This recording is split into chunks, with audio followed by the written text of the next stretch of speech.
Assalamualaikum warahmatullahi wabarakatuh. Kami dari kelompok 2 yang beranggotakan Zara Farah Diba, Fatima Almira, Nur Aziza Setiawan, dan Raja Fahri Effendi akan mempresentasikan tentang teori neoklasik.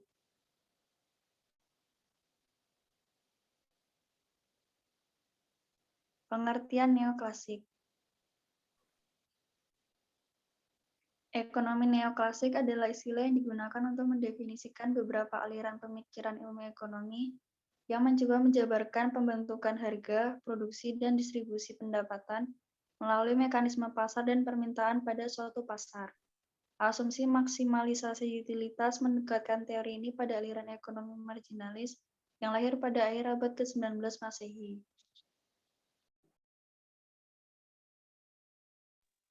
Permintaan penawaran menentukan bagaimana ekonomi seharusnya bekerja. Keduanya menentukan barang, output, dan distribusi pendapatan dalam perekonomian.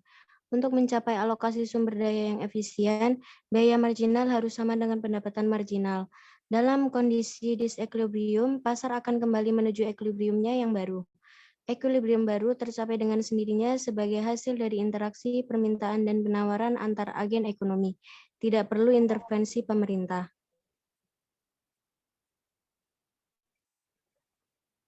Tokoh-tokoh neoklasik yaitu Hugo Mansterberg, Marx, Heinrich Gossen, dan Alfred Marshall.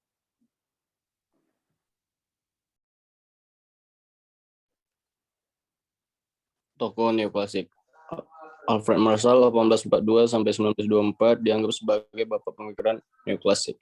Beberapa konsep yang ia perkenalkan termasuk penawaran dan permintaan, keseimbangan pasar, hukum pengembalian yang semakin berkurang, surplus konsumen dan produsen, elastisitas harga diri permintaan, utilitas marginal, biaya produksi.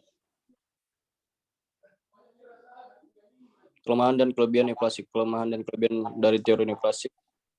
Kelebihannya adalah meningkatkan keuntungan penjual atau pembeli secara individual, pencapaian kemajuan ekonomi dengan kepentingan pribadi, keuntungan bersama yang diperoleh dari perdagangan internasional. Untuk kelemahannya adalah jika pasar neoklasik terlalu kaku, maka akan terdapat campur tangan dari pemerintah. Masih dalam lingkup monopoli, campur tangan ini jika dalam kinerja pasar tidak bisa mengendalikan dengan baik.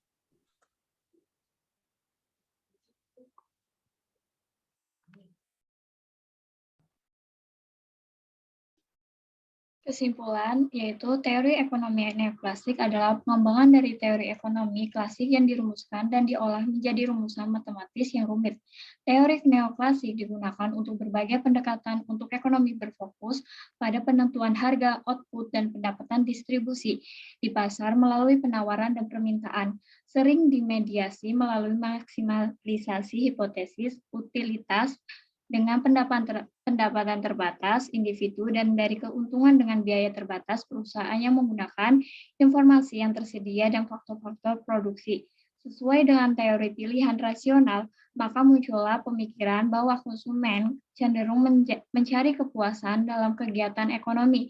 Rumusan ini didukung dengan penelitian ahli dan teorinya serta gambar grafik untuk memudahkan pemahaman kita.